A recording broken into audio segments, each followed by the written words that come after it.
بسم اللہ الرحمن الرحیم۔ آج کا انمول موتی سامعین کے لیے ادا۔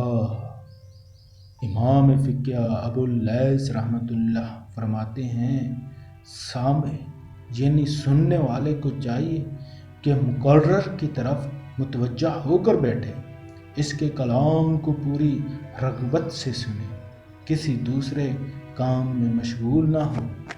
نبی کریم صلی اللہ علیہ وآلہ وسلم نے ارشاد فرمایا، جس نے کوئی مسئلہ یا حدیث سنی پھر اس پر عمل کیا وہ زندہ اور نجات پانے والا ہے۔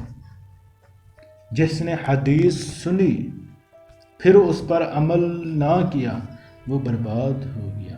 سامعین کے لیے مستحب ہے کہ واعظ جب بھی کوئی حدیث یا آیت بیان کرے اس کا تصدیق اور تحسین کریں، تاکہ واعظ کا شوق بڑھے۔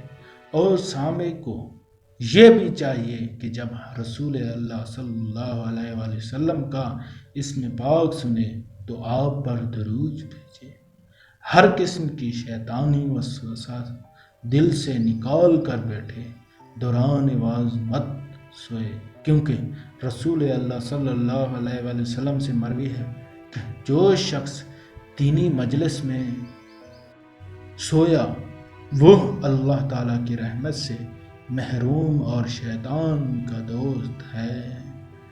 اللہ اکبر۔